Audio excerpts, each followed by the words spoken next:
Bonjour les élèves. Aujourd'hui, on va commencer la première unité de notre programme qui parle de la force et le mouvement.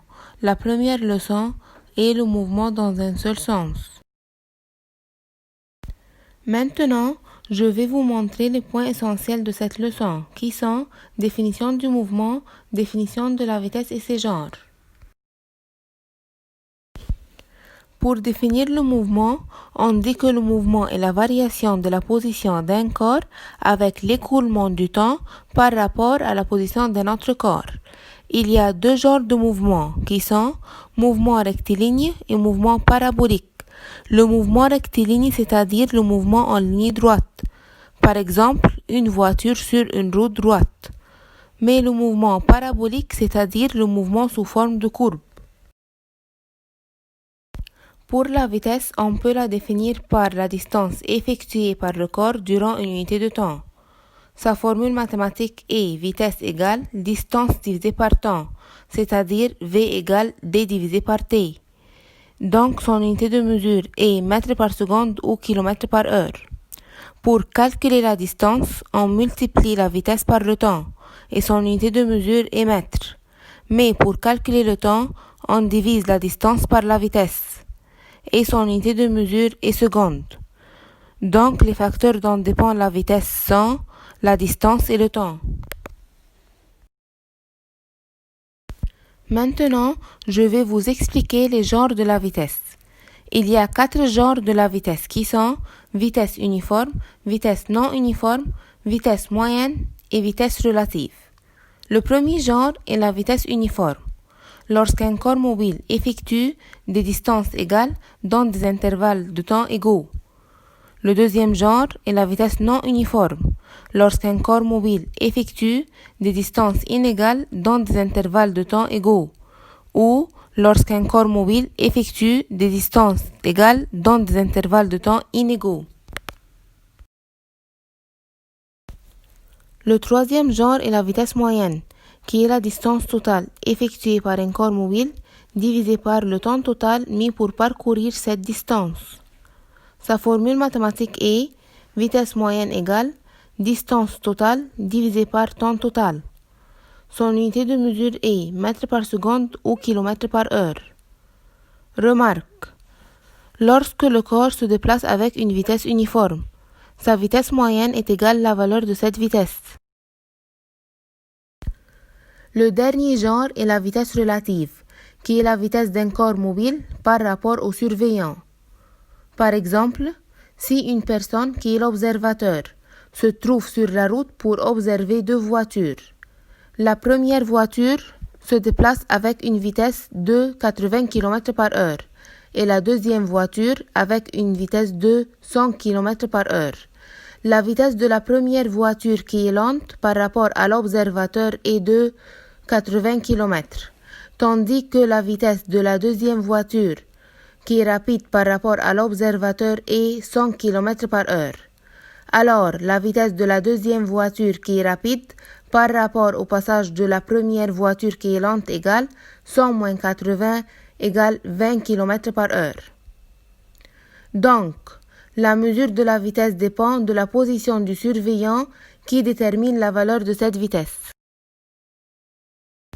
Finalement, voici quelques problèmes qui vous aident à appliquer les formules mathématiques de cette leçon. Problème numéro 1. Un coureur court avec une vitesse de 8 mètres par seconde. Trouvez la distance parcourue par le coureur en 10 secondes. Pour calculer la distance, on multiplie la vitesse par le temps.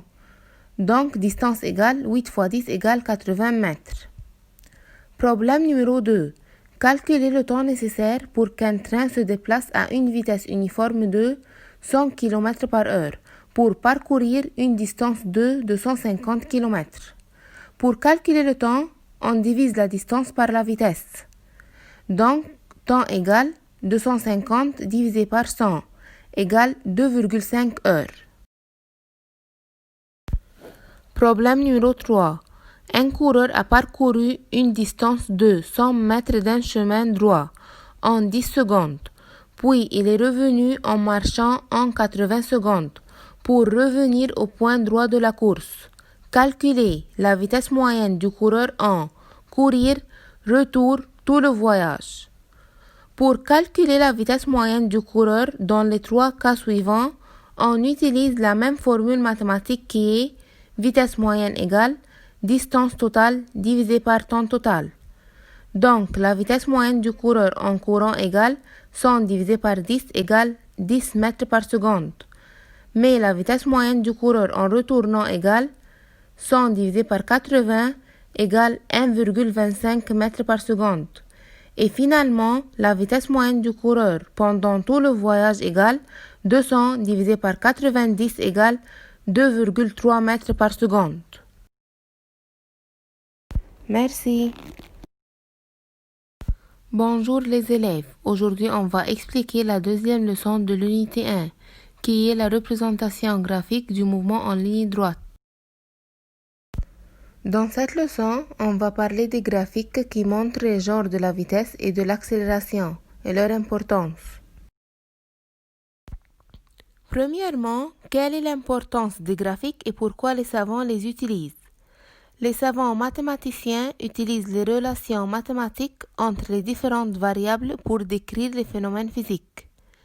Mais les savants physiciens utilisent les moyens mathématiques comme les graphiques et les tableaux pour prédire la relation entre les grandeurs physiques et décrire les phénomènes physiques d'une manière plus facile. Maintenant, je vais vous montrer quelques graphiques qui représentent les différents genres de la vitesse. Premièrement, la représentation de la vitesse uniforme. Pour montrer la vitesse uniforme graphiquement, on trace la distance sur l'axe vertical qui est l'axe des ordonnées et le temps sur l'axe horizontal qui est l'axe des abscisses. Cette figure représente la relation graphique entre la distance et le temps du mouvement uniforme avec une vitesse constante et est représentée par une ligne droite passant par le point d'origine. Deuxièmement, la représentation de la vitesse non uniforme graphiquement. Ce graphique représente le mouvement d'un corps avec une vitesse non uniforme. Troisièmement, la représentation graphique d'un corps en repos. La relation graphique entre la distance et le temps d'un corps en repos, c'est-à-dire que la vitesse est égale à 0 et est représentée par une ligne droite parallèle à l'axe du temps. Pour l'accélération, on peut la définir par la valeur de la variation de la vitesse du corps dans une seconde, ou le résultat de la division de la variation de la vitesse et l'intervalle de temps pendant lequel la variation a eu lieu. Sa formule mathématique est accélération égale la variation de la vitesse divisée par l'intervalle de temps pendant lequel la variation a eu lieu. C'est-à-dire que accélération égale vitesse finale moins vitesse initiale divisée par temps. Donc, son unité de mesure est mètres par seconde carré. Il y a deux genres de l'accélération qui sont accélération croissante qui est caractérisée par le mouvement accéléré et accélération décroissante qui est caractérisée par le mouvement décéléré.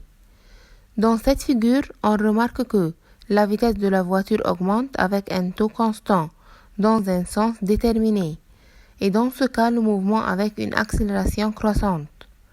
Mais si la vitesse de la voiture diminue chaque seconde jusqu'à qu'elle s'arrête, dans ce cas le mouvement avec une accélération décroissante. Voici les graphiques qui montrent les genres d'accélération. Premièrement, l'accélération positive, c'est-à-dire que l'accélération est croissante. On dit que l'accélération est croissante si la vitesse du corps augmente avec le temps. Deuxièmement, l'accélération négative, c'est-à-dire que l'accélération est décroissante. On dit que l'accélération est décroissante si la vitesse du corps diminue avec le temps. Troisièmement, l'accélération est nulle, c'est-à-dire que l'accélération est égale à 0. La relation graphique entre la vitesse et le temps d'un corps avec une vitesse uniforme est représentée par une ligne droite parallèle à l'axe du temps. Et voilà quelques problèmes qui vous aident à appliquer les formules mathématiques de cette leçon. Problème numéro 1. Un autobus se déplace en ligne droite. Sa vitesse varie de 7 mètres par seconde. à 13 mètres par seconde durant un intervalle de temps de 3 secondes. Quelle est la valeur de l'accélération? Pour calculer l'accélération, on doit connaître la vitesse initiale, ou on l'appelle V1, la vitesse finale, ou on l'appelle V2, et le temps.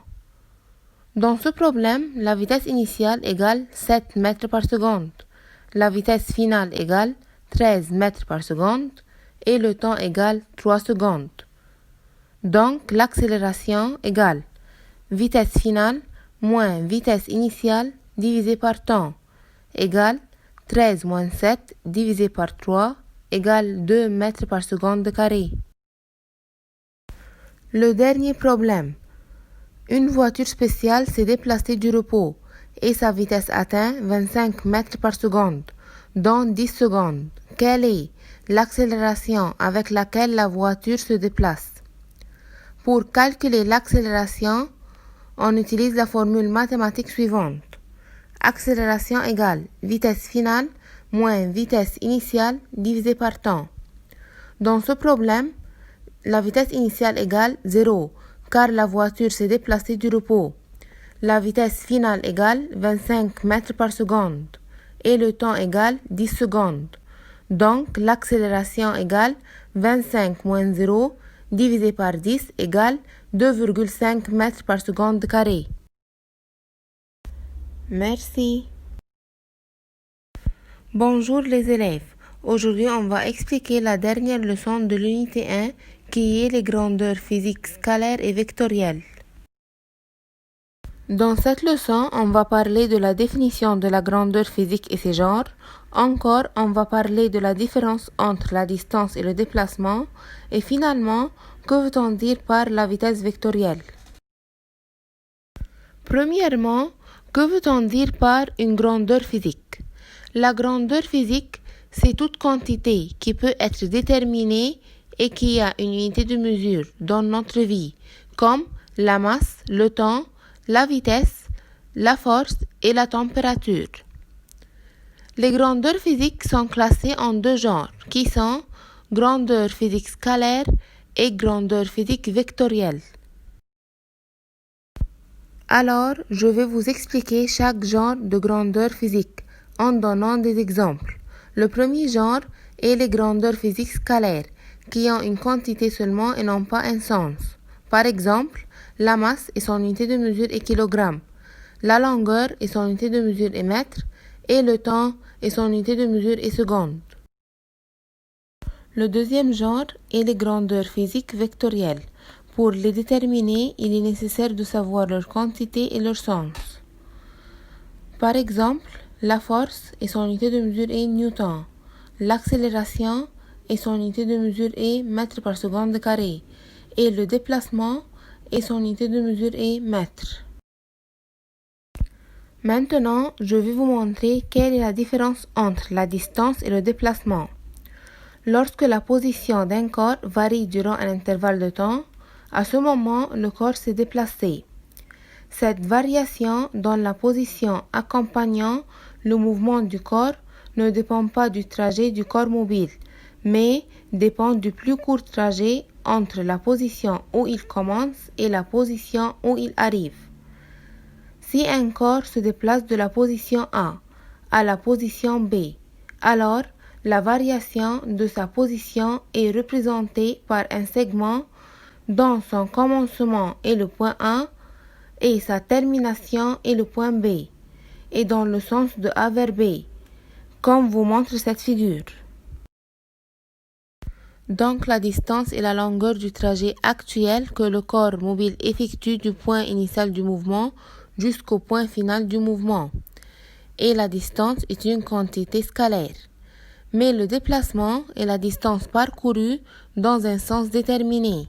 Il est une grandeur vectorielle et il est caractérisé par deux caractéristiques qui sont la quantité et le sens.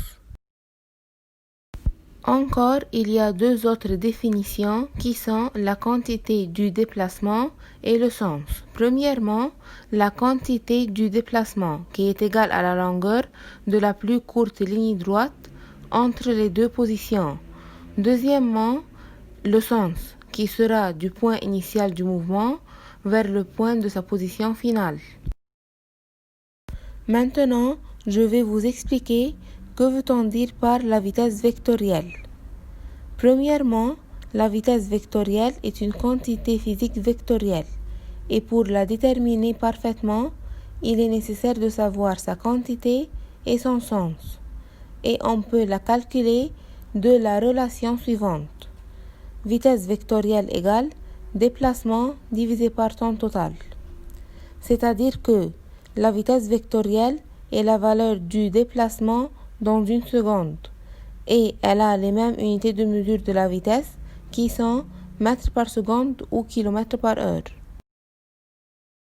Et voilà un exemple qui vous montre comment on va calculer la vitesse vectorielle.